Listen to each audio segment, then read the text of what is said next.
नमस्कार दोस्तों, आपका हमारे चैनल विक्रम आदित्य पर। आज हम कालिका पुराण के 8वें अध्याय की कहानी सुनाएंगे, सती का जन्म। मार्कंडेय जी कहते हैं, ब्रह्मा जी ने योग निद्रा के वचनों को याद करके मदन से फिर कहा। ब्रह्मा जी बोले, हे मदन, योग निद्रा निश्चित रूप से शंभु की पत्नी बनेगी। तुम अपनी शक्ति के अनुसार उनकी मदद अवश्य करना। तुम अपने गणों के साथ वसंत सहित तुरंत उस जगह जुआ जाओ जहां शंकर रहते हैं। दिन रात के 4 भाग में से 3 भाग तुम शंभु के पास रहकर उनकी मदद करो।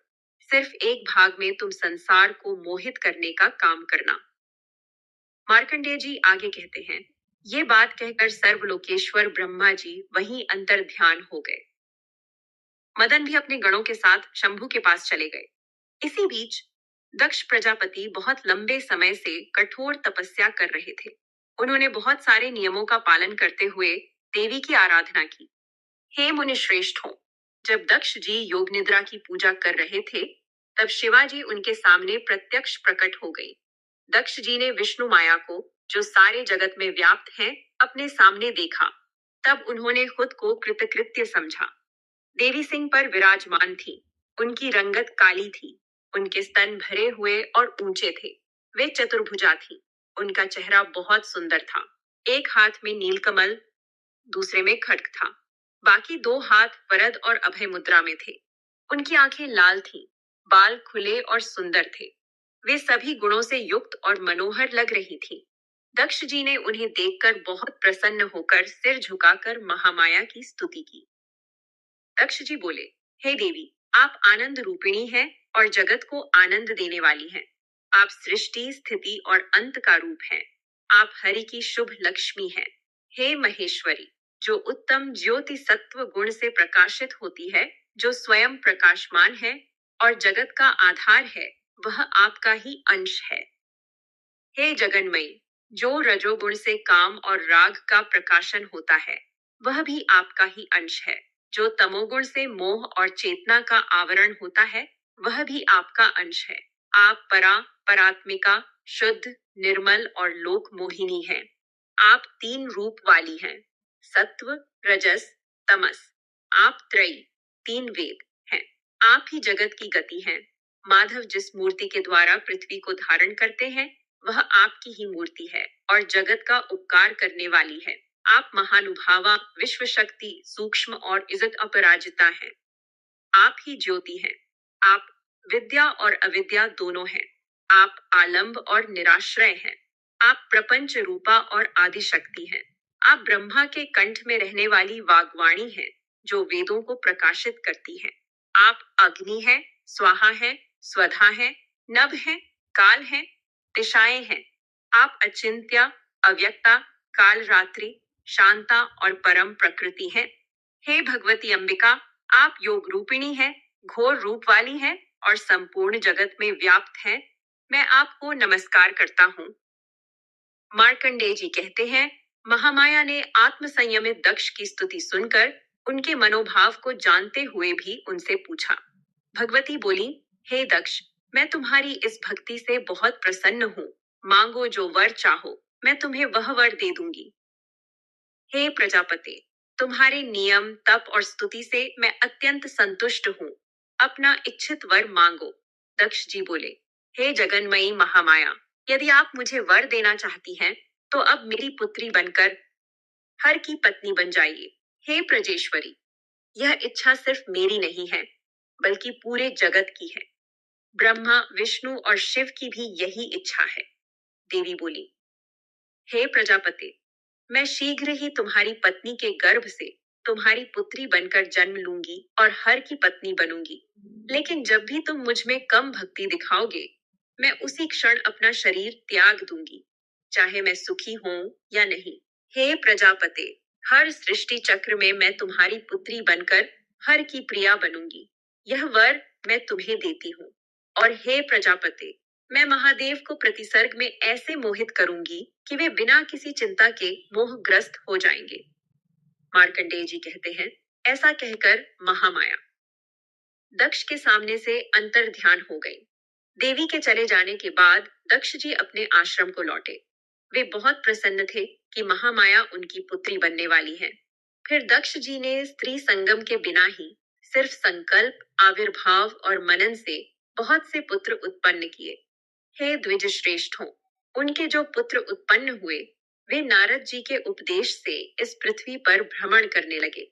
फिर हजारों पुत्र बार बार जन्मे। वे सभी नारद जी के वाक्य से अपने भाइयों के पद चिन्हों पर चल पड़े।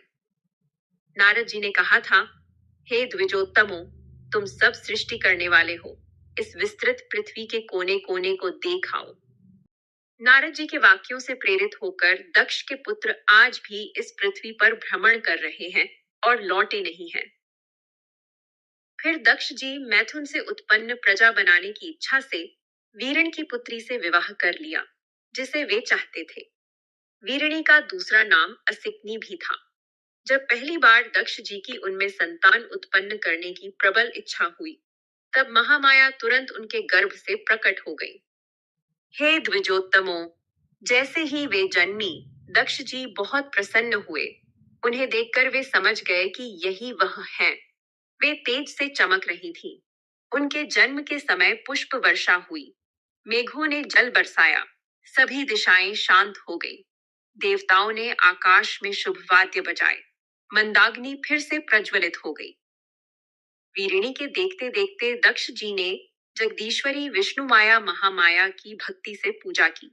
दक्ष जी बोले, शिवा, शांता, महामाया, योग निद्रा, जगन्मयी और विष्णु माया कहलाने वाली सनातनी को मैं नमस्कार करता हूँ, जिनके निर्देश से धाता ने जगत की सृष्टि की, विष्णु ने स्थिति की और शंभु ने अंत किया। उन महान देवी को नमस्कार। आप विकार रहित, शुद्ध, अप्रमेय, प्रभावती हैं। आप ही प्रमाण, मान, मेय और सुखात्मिका हैं। जो आपको विद्या अविद्यात्मिका परा मानकर चिंतन करता है, उसके लिए भोग और मुक्ति दोनों हाथ में है। जो एक बार भी आपको प्रत्यक्ष देख लेता है, वह अवश्य मुक्ति पा लेता है। हे योग निद्रे, महामाये, विष्णु माये, जगन्मयी, आप ही चेतना है। हे जगन्मातः अंबिके, जो आपको जगन्मयी और माया कहकर स्तुति करते हैं, उन्हें सब कुछ प्राप्त होता है। मार्कंडेय जी कहते हैं, महात्मा दक्ष द्वारा इस प्रकार स्तुति किए जाने पर जगन्माता ने वीरिणी को सुनाई बिना सिर्फ दक्ष को सुनाई जाने वाली आवाज में कहा। देवी बोली, हे मुनिश्रेष्ठ, जिस उद्देश्य से तुमने पहले मेरी आराधना की थी, वह अब सिद्ध हो गया है। मार्कंडेय जी कहते हैं, ऐसा कहकर देवी ने अपनी माया से शैशव भाव धारण कर लिया और मां के सामने रोने लगी। वीरिणी ने उन्हें यथोचित स्नान कराया और शिशु पालन के नियम से स्तन्यादि दिया। वीरिणी और महात्मा दक्ष द्वारा पालित होकर वे शुक्ल पक्ष के चंद्रमा की तरह दिन प्रतिदिन बढ़ने लगी।